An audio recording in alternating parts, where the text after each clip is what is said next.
হারাম রিজিককে ঘরে ঢুকতে দিয়েন না, সুদকে ঢুকতে দিয়েন না। আল্লাহর ওয়াস্তে হাত জোর করে অনুরোধ করছি, সুদকে ঢুকতে দিয়েন না, ছেড়ে দেন। আল্লাহ আপনার রিজিকের দায়িত্ব নেবেন। ওয়ারযুকুহু মিন হাইসু লা ইয়াহতাসিব, এমন উৎস থেকে আল্লাহ আপনাকে রিজিক দিবেন আপনি কল্পনা করতে পারবেন না। আপনি মনে করেন না রিজিকের মালিক আপনি নিজেই, সুদ না খেলে আপনি রিজিক পাবেন না এমনটা ভাবেন না। এটা ভাবার নাম হলো শিরক। এটা শোনেন, যখন আপনি মনে করছেন যে এটা ছাড়তে আমি পারবো না, যদি আমি ছেড়ে দেই আমার পরিবার চলবে না, আমি চলতে পারবো না, মানে আপনি মনে করছেন রিজিকের মালিক আপনি নিজেই। এটা শিরক। আল্লাহর উপর তাওয়াক্কুল করে ছেড়ে দিতে পারলে দেখবেন আল্লাহ আপনাকে বেহিসাব রিজিক দেবে। এটা আপনি কল্পনা করতে পারবেন না। মিন হাইসু লা ইয়াহতাসিব, আপনার কল্পনার বাহির থেকে আল্লাহ আপনার রিজিক দিবেন ইনশাআল্লাহ। আপনি কল্পনা করতে পারলে আয়াতটা ঠিক হবে না, আপনার কল্পনার বাহির থেকে রিজিক আসবে ইনশাআল্লাহ। এবং এটা হচ্ছে দিন দিন বহু মানুষ সুদ ছেড়ে দিচ্ছে আলহামদুলিল্লাহ, এবং হালাল ব্যবসা করছে, হালাল কিছু করার চেষ্টা করছে। আল্লাহ পাক ওদেরকে না খাইয়ে রাখেন নাই, বরং সুদখোরদের চেয়ে ভালো রেখেছেন আলহামদুলিল্লাহ। চেষ্টা করেন এরপরে বেসিক পরিবারের আদর্শ ঠিক করার জন্য। পরিবারে কালিমা থাকবে, কি থাকবে? লা ইলাহা ইল্লাল্লাহ, তাওহীদ থাকবে। পরিবারের সুন্নত থাকবে, পরিবারে তালিম থাকবে, পরিবারের মধ্যে পর্দা থাকবে। এবং এগুলো বাস্তবায়নের চেষ্টা আমরা করব। যদি এরপরে পরিবারবর্গ না শোনে, আপনি আসহাবুল কাহফ হয়ে যান। কথা বোঝা যায়?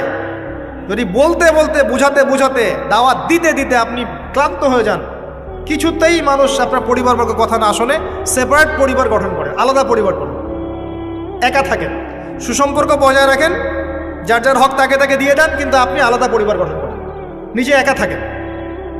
আমরা অনেকে মনে করি যে আলাদা হয়ে যাওয়াটা খারাপ। আত্মীয়তার সম্পর্ক বজায় রেখে আলাদা ইসলামিক পরিবার গড়া সুন্নত। কথা কি বোঝাতে পারছি না?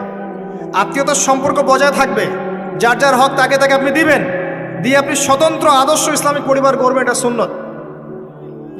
কারণ একটা বড় পরিবার যেখানে আপনি দিন পালন করতে পারছেন না, পর্দা নাই, হালাল রিজিক নাই, আপনার আত্মনির্ভরশীলতা নাই, আপনার মতামতের কোনো মূল্য নাই, ইসলাম আপনি পালন করতে চান, বাধা দেওয়া হয়, আপনি আলাদা হয়ে যান, আলাদা স্বতন্ত্র পরিবার গঠন করেন দিনের জন্য, এবং আদর্শ স্ত্রীকে বিয়ে করেন, আদর্শ সন্তান মানুষ করেন। দেখবেন আগামীতে ইনশাল্লাহ পরিবারটা ভালো ফলাফল বয়ে আনবে ইনশাল্লাহ।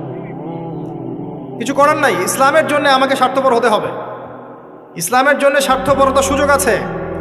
যখন দাওয়াত দিতে দিতে বোঝাতে বোঝাতে মানুষ একবারে ক্লান্ত হয়ে যায়, তখন নূহ আলাইহিস সালাম পর্যন্ত বলেছেন, রব্বি আন্নী মাগলুবুন ফান্তাসির, আল্লাহ আমি পরাজিত হয়ে গেছি, আমাকে সাহায্য করো। আল্লাহ পাক প্লাবন নামিয়ে দিয়ে সবাইকে ধ্বংস করে দিয়েছে। লূত আলাইহিস সালাম শেষমেশ তার স্ত্রীকে ছেড়ে চলে গেলেন।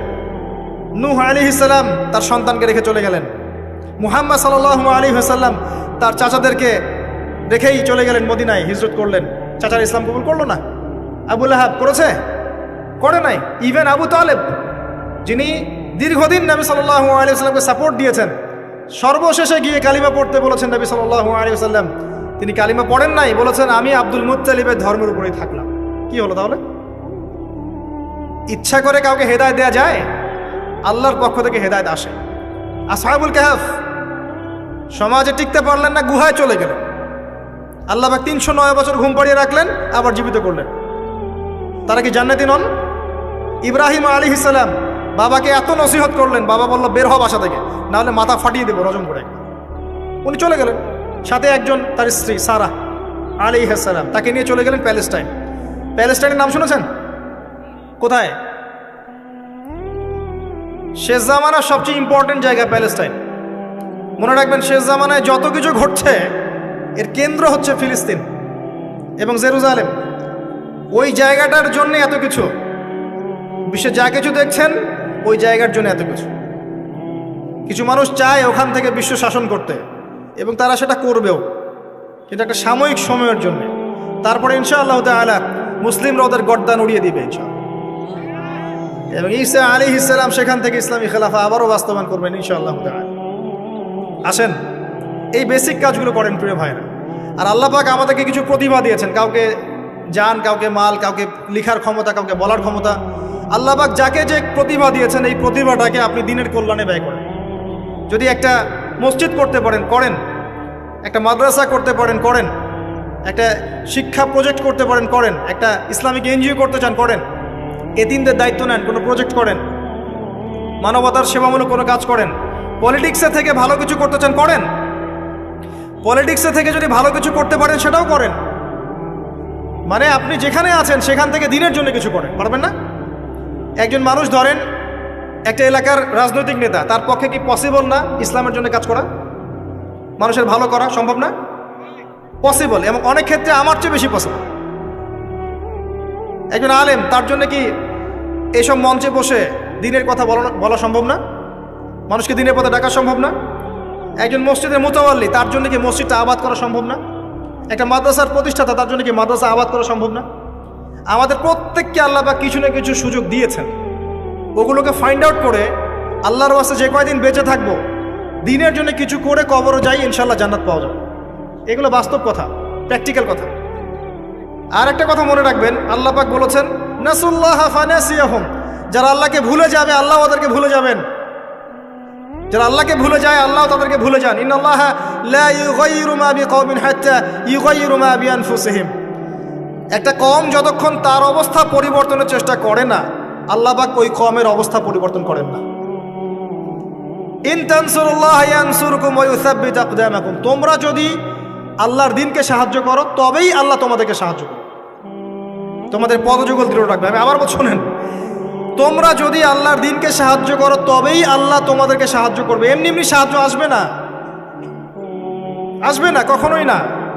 এভাবে ঘাপটি মেরে বসে থাকলে আর সবাই খারাপ হয়ে গেছে, আমি ভালো, নিজে বাঁচলে বাপের নাম, অথবা সমাজটা পচে গেছে, এখন আর কিছু করা যাবে না, এইসব চিন্তা করে যারা কম্বল দিয়ে মুড়ি দিয়ে শুয়ে থাকবে, তারাও ধ্বংস হয়ে যাবে এক সময়। ধ্বংস হওয়ার সময় ওরাও বাদ থাকবে না, ওরাও ধ্বংস হয়ে যাবে। তো আল্লাহর দ্বীনকে সাহায্য করেন, যার যতটুকু ক্ষমতা আছে, প্রতিভা আছে, আল্লাহ পাক সামর্থ্য দিয়েছেন। আল্লাহ পাক একটা সুসংবাদ দিয়েছেন, ইয়া আইয়ুহাল্লাযীনা আমানু, হে মুমিনগণ, ওয়ালা তাহিনু ওয়ালা তাহজানু, তোমরা হীনবল হয়ো না, দুশ্চিন্তাগ্রস্ত হয়ো না। ওয়া আনতুম লা আলাউনা, তোমরাই বিজয়ী হবে ইনশাআল্লাহ। ইন কুনতুম মুমিনিন, যদি প্রকৃত অর্থে তোমরা মুমিন হয়ে থাকো, যদি তোমরা প্রকৃত অর্থে মুমিন হয়ে থাকো, তোমরাই বিজয়ী হবে ইনশাআল্লাহ। হীনবল হয়ো না, দুশ্চিন্তাগ্রস্ত হয়ো না। আল্লাহ পাক আরো আয়াতে বলেছেন, তোমরা কি ভেবেছো এমনি এমনি জান্নাতে চলে যাবে?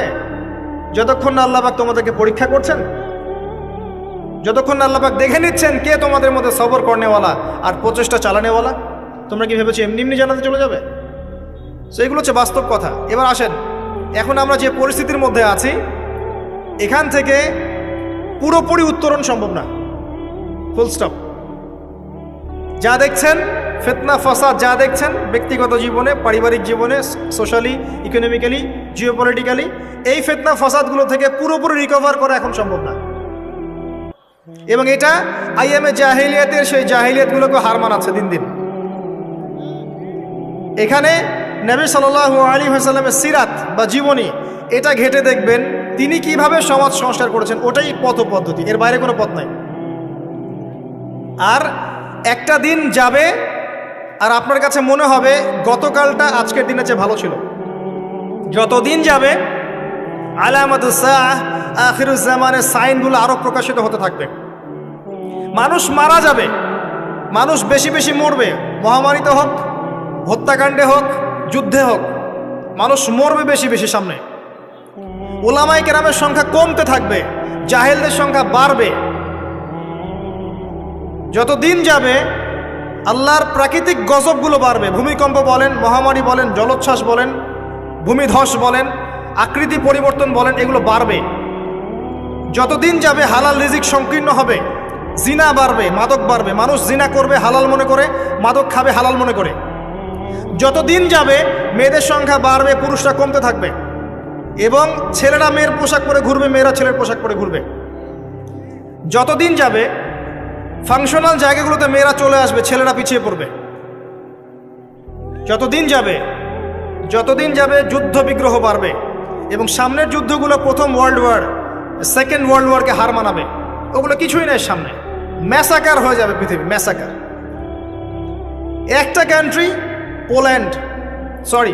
অস্ট্রিয়া হাঙ্গেরি, সেখানে রাজপুত্রকে গুলি করা হয়েছে তার স্ত্রী সহ।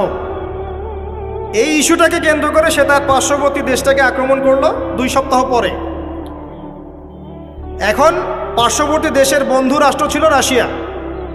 সে বলল যে আমার বন্ধুকে আক্রমণ করা হলে আমি চুপ থাকবো না। আর অস্ট্রিয়া হাঙ্গেরি বলল আমি আমার বন্ধুকে ডেকে নিয়ে আসছি। তাহলে কে তোমার বন্ধু? জার্মানি। জার্মানিকে ডেকে আনা হলো। জার্মানি যুদ্ধে ঝাঁপিয়ে পড়লো অস্ট্রিয়া হাঙ্গেরির জন্য। রাশিয়া এদিক থেকে জার্মানিকে আক্রমণ করছে, জার্মানি এদিক থেকে ডিফেন্ড করছে।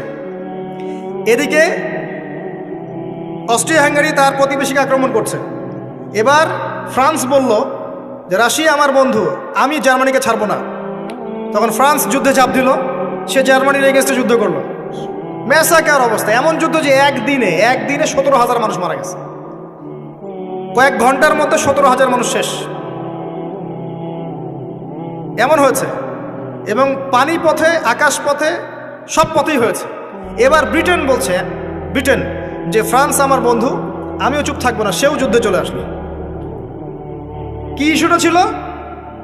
ওই যে রাজপুত্রকে গুলি করে হত্যা করেছে 1914 সালের সামার, গ্রীষ্মকালে। এই একটা ইস্যু থেকে আস্তে আস্তে একটা একটা করে দেশ হতে হতে হতে হতে আমেরিকা পর্যন্ত ইনভলভ হয়েছে। এবং 5 থেকে 6 বছরের ব্যবধানে কয়েক কোটি মানুষ মারা গেছে, কয়েক কোটি। এগুলো হিস্ট্রি পড়েন। সামান্য ইস্যু নিয়ে বিশ্বে কি হতে পারে আপনার কল্পনাও নাই। সিরিয়ার ইস্যুটা দেখবেন, সামান্য ইস্যু ছিল, আস্তে আস্তে আস্তে আস্তে 10টা 12টা 15টা রাষ্ট্র ইনভলভ হয়ে গেল।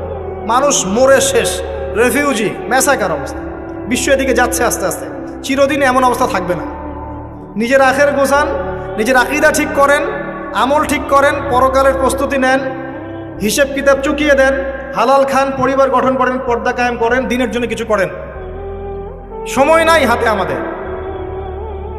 ব্যক্তিগত কাজগুলো বেশি বেশি করে করেন, ওই দিকে দেখার সময় নাই। ওগুলো দেখে আপনি কিছু করতে পারবেন না, কারণ হাত বন্ধ, কিছু করার নাই। অতএব ওইসব বড় বড় ফিকির করে এখন আপনার লাভ নাই। ওটা যাদের করা তারা করবে, যাদের ওইসব ক্ষমতা আছে ওরা করবে, আপনি আমি করতে পারবো না। কিন্তু পরিস্থিতি বুঝতে পারছি যে পরিস্থিতি ভালো না, নিজের পরকালের ফিকির করে। যতদিন যাবে এগুলো বাড়বে এবং মানুষের মধ্যে নৈতিকতা কমবে, পারস্পরিক হৃদ্যতা, ভালোবাসা কমে যাবে। বাপকে হত্যা করবে সন্তান, মাকে হত্যা করবে সন্তান, পিতা মাতার দাস দাসীর মতো আচরণ করা হবে। দেখবেন কয়দিন পর জেনা এমনভাবে বাড়ছে যে মানুষ মেয়েদের দিকে আকর্ষণ হারিয়ে ফেলে ছেলেদের সাথে জেনা করা শুরু করবে। নাউজুবিল্লাহ পড়ছেন? এটা বাড়ছে দিন দিন। এটাকে বলে হোমোসেক্সুয়ালিটি বা সমকামিতা, দিন দিন বাড়ছে।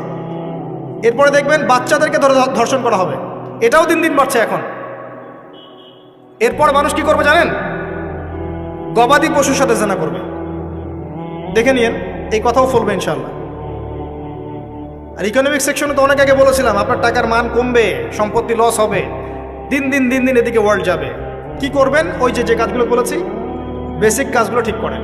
আল্লাহর ওয়াস্তে প্রথমে তওবা করে আল্লাহর দিকে ফিরে আসেন, আকীদা ঠিক করেন, আমল বেশি বেশি করার চেষ্টা করেন, সুন্নাহ মাফিক জীবনযাপন করেন, আল্লাহর ওয়াস্তে হালাল খান, হারামে যায় না।